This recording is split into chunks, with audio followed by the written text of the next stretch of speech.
Right. Want to set the light on? Yeah, I guess.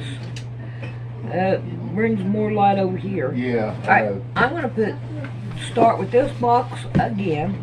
I have these that I'm gonna slide down in there.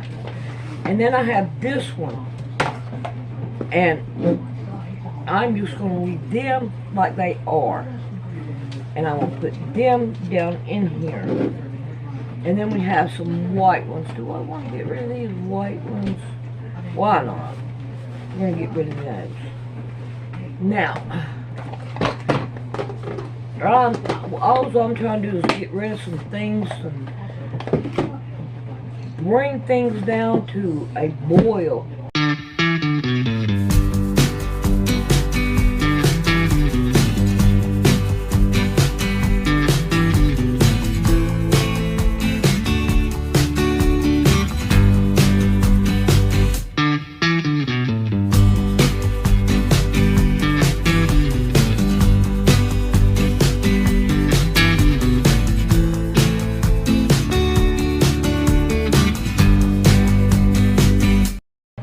Get rid of them. Now I have these right here. You remember these, so I figured I would try to go ahead and I'm gonna try. All right, with these half of ones, I think I've got a whole great big old bunch, and I really don't need any more of them. So I'm going to slide them down in here, and the rest of them I kind of will try to see what I could do about cutting some more of them out. Let's see. There we go. See what we can do about cutting some more out. I don't know what to do, so I figured I'd just go right on ahead and cut some of these cut some of these out, 'cause I don't know what to put on there.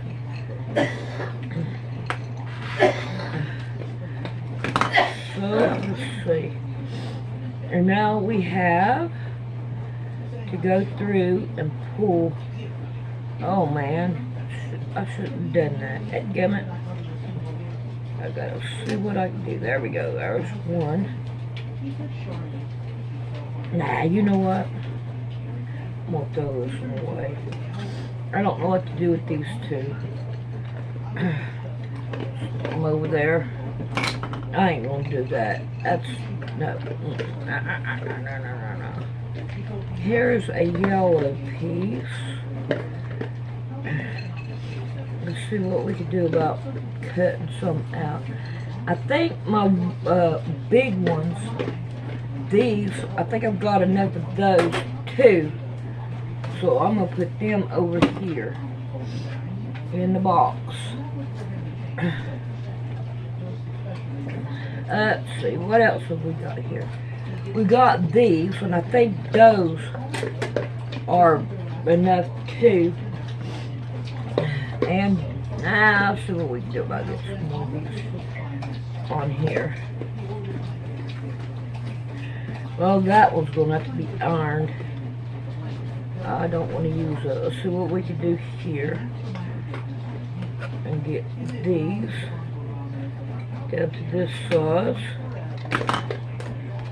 Well, there we go. Get it level. There we go.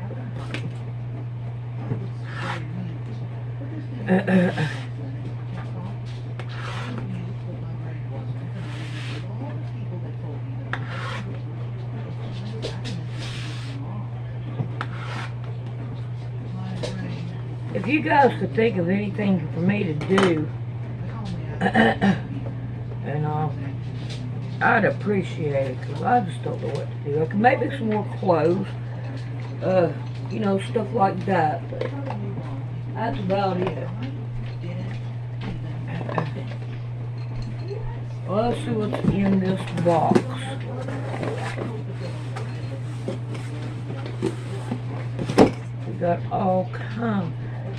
this.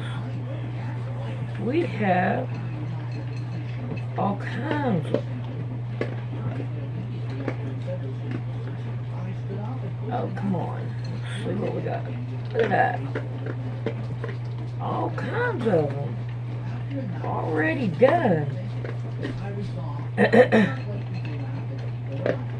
Wow. What size are these?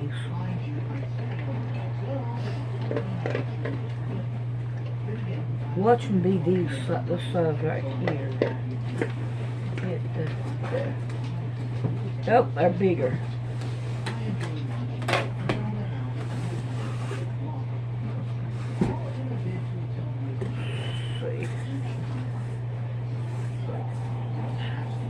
They're smaller than these too. I am not going to cut them down. Let's see what we can do about stacking them all up and working on them. Two sides. You have one that clearly chooses Yahweh as their Messiah, God, and you have one that clearly chooses Baal. And so it's really hard to deny that this record may, although it's not the biblical record and maybe not even 100% true, it is a record of this exact thing mentioned in the scripture. David, do you have anything you wanted to add? This is exactly what happens. Every ancient culture, every one of them has created a god that was actually based on a living Nephilim creature at one time that was some mighty man of old. They have draped it with literature and with characteristics that have similarities to the biblical record. They are copying the biblical record. The biblical record is not copying them. Right. And by this, they try to deceive people that this is the real God that you're talking about. And this is something that the people in the Hebrew root movement totally miss, this double Messiah concept, because they will say, because Baal is Lord, Lord is a dirty word, and the King James Bible, because it has Lord in it, is no good. And they'll dupe you into getting out of the real word of God into one of their funny business translations. That's right. The Howdy Doody translation. But Baal was called Lord, but that's because he was being presented as the counterfeit Messiah to the true Lord. That's right, and he was called Marduk in Babylon. I mean, this is yes, he was. This is the same veneration of this God King, the Rex Deus, like you did a show Rex Deus, which means God King. Rex is king, Deus means like divine, and so this is a record of a real life person, entity that existed that was venerated as king. And I agree with you 100%. So if you look at the story of the Anunnaki, I mean, it's the same story of Genesis 6 narrative, 100%. And On being the father of the gods, this is where you get this, the Anunnaki, which means sons of God. And then you have Tuatha De Danann, which comes from this as well. And interestingly enough, of course, the Anunnaki means shining ones. Tuatha De Danann means shining ones. And these all convey the offspring of On, or princely offspring. And obviously, not all of them are bad. Like in the Bible, there's 200 that came on Mount Hermon that came and destroyed the sons of God that did what they did and pretty much corrupted all of humankind. But that's not to say every one of them was bad, right? So we have to remember that even in ancient stories of Tuatha De Danann or Anunnaki, just because they're mentioned in a text doesn't mean we know that they were the good ones or bad ones in any given time. Because I've read stories that are, interestingly, you have stories like in South America of this shining one that comes down. They call him Quetzalcoatl or the feathered serpent down there. But you also have stories in other parts of the world where this shining one came and protected the people from being murdered by a horde of Vikings or whatever, and so you have these, and then even in the Bible you have a shining one that comes and protects the children of Israel, and they ask him, who are you fighting for? He's like, are you with them or with us? He's like, I'm not for either of you, I'm for God, and so you have these entities that work on the behalf of the Most High God, and we have to remember that as well. And in the Giants of Hyperborea, David, you did a show just last week, which Man, if you have not seen that, guys, I believe it's the best show that we've done on the subject. We've talked about it a lot, but there's a culmination of a lot of things. I think that if you have not seen that one, go back and watch it. It was just last week here on Now You See TV. Alrighty, on Audrey's dress, I had to hem it a whole bunch, 4 inches is what I hemmed it. And up in here at the top was too big for her. Let me see what I can do here. Alright, I think this right here would be the better way to do it. And this right here was way too big. It kept on going down on her shoulders. So what I did was right here at the seam where the sleeves are, I put in a dart here and a dart over here. So hopefully it will make it smaller and she could be able to wear it. But I figured I'd show you what I did, just in case you have to do it sometime, then you can do it too. Alright. But it'll help you link these entities with the shining ones, and also it ties into the Rephaim, which are mentioned in the Ugaritic texts, which is where Baal came from, which is where the Rephaim word came from. And these were also sons of God, right? These shining ones. There was different categorizations of these, but they're clearly mentioned and recorded in those. David, tell us a little bit about the Giants of Hyperborea for those that weren't able to actually view it the last week, because I think that it would really strike some interest in people being able to understand what we're talking about. The basic thesis of the broadcast was that the Tuatha De Danann and the Hyperboreans were the same people, and this was put forth by Mr. Willem McLeod, and we found an amazing amount of documentation that indeed confirmed this very thing. And what that tells us is that this ancient race of white giants that's talked about in Indians in our area and North America, South America, all over, they talk about these white giants that ruled over them. Well, this shows us truly the origin of it, and we traced it also to the line of Cain through the similarities of fire worship that we see all over, even in the Bavarian Illuminati. So I really enjoyed it, and I think for people that like good research, it would be well worth your time. I agree, David, and I don't say that about every show. I tell David, every week, what do we think? I like every show we do, but some of them I just feel like are way better than others, and this is one of them that you guys got to check out. If for some reason YouTube's algorithm didn't do the greatest on it, but you guys got to check it out. You got to get past the algorithm sometimes here. So anyways, moving on. We have 2 different sides. One chosen to carry the name of Yahweh. As when Moses, he asked, "Who are you?" He's, "I am that I am," right?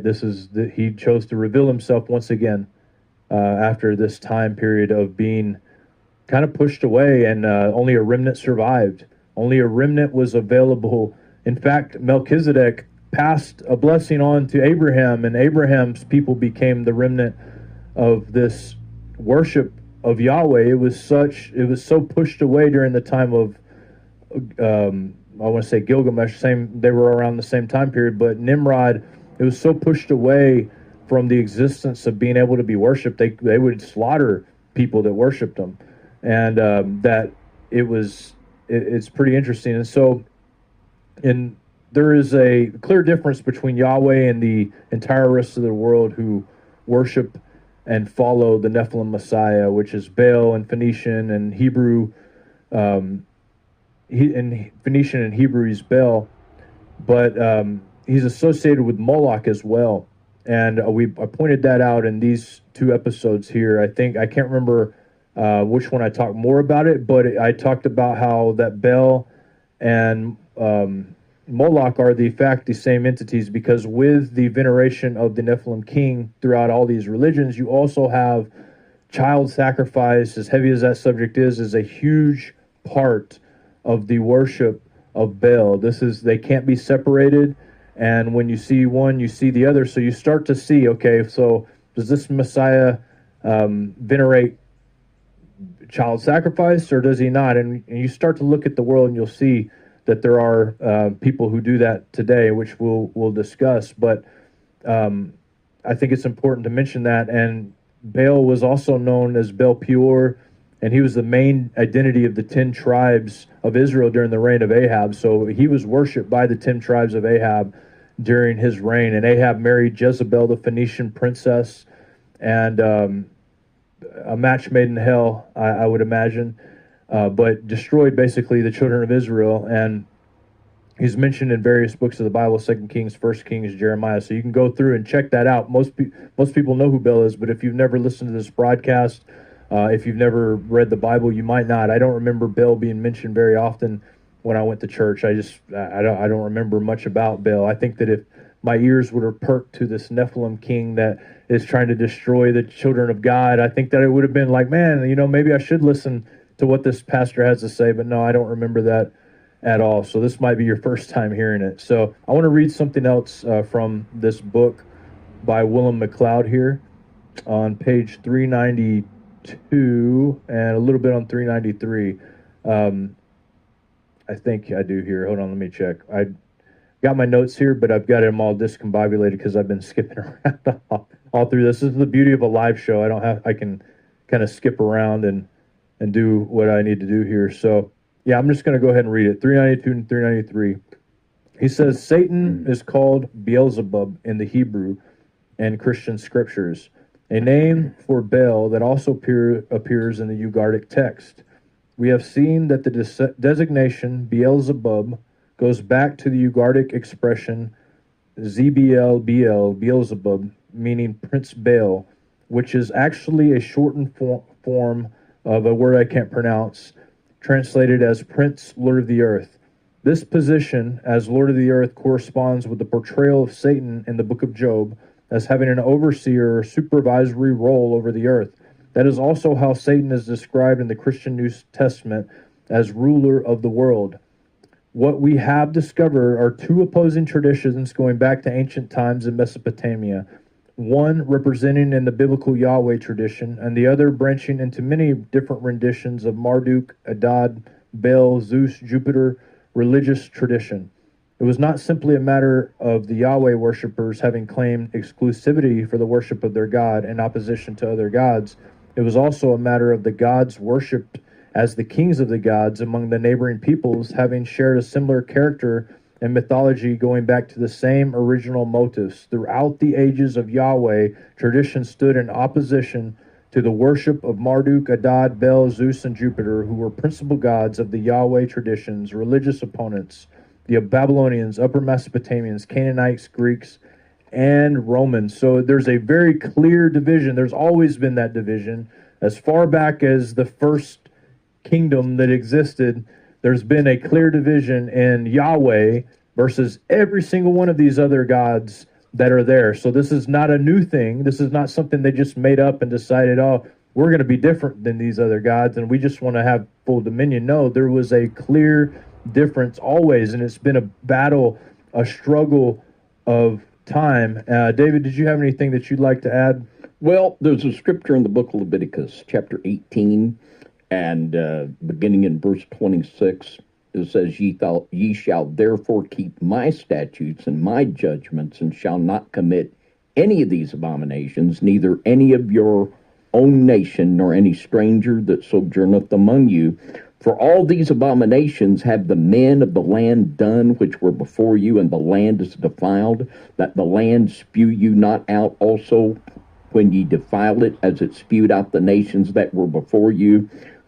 For whosoever shall commit any of these abominations, even the souls that commit them shall be cut off from among the people. There was a clear delineation between the real Messiah and the false one. Absolutely forbidden to take anything from this false Messiah and mingle it with the worship of the true and the living God. And you can go back to Newgrange in Northern Ireland. The archaeological date is 3,500 BC, which means it's probably quite a bit older than that. And through archaeology, they found that there were human sacrifice of infants that were ritually born impregnated in December, and they were sacrificed at the spring equinox. The worship of the dying god, which you have mentioned, that was born on the winter solstice and slain at the spring equinox. What modern... I'm gonna quit on this. Let's see, I can put that down in there. And start putting all of these right here up.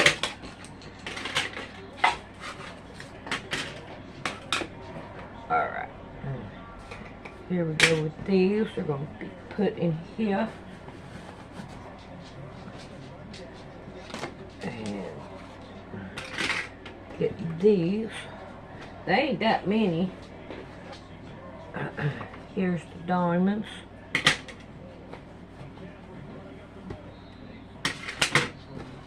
And then here are these. That makes pretty good, decent right there. These down in here. Alright, now, and these right here. There's a lot of these. Put them all up. This box is full now. Alright. Oh, it will go. Sorry. Oh, that's that little leather stuff. Okay. Alright, now, here's another piece that I found that's white. I'm going to put it down in there. And then all the little pieces that I kept. Wait a minute, is this the one? I want to keep my strips. What's going on here? I must have messed that up. I wonder if I can get in there. Probably not.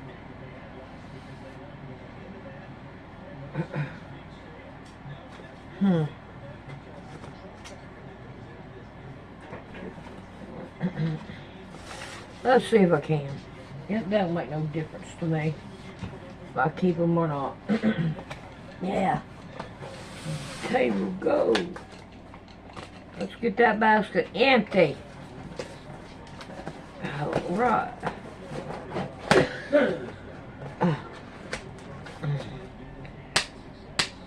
Who cares? I ain't gonna worry about that. Now we get this out of my way. Now.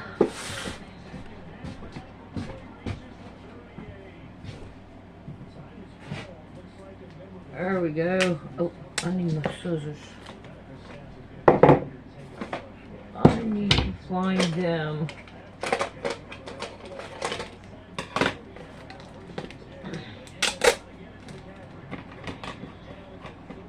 Well,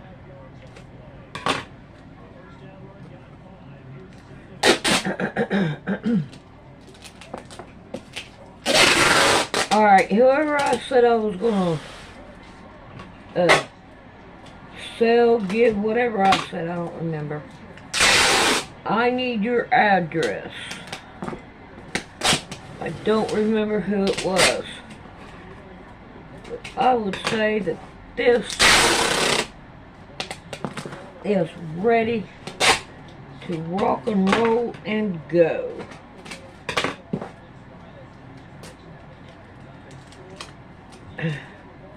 Alright. So there it is. It's ready.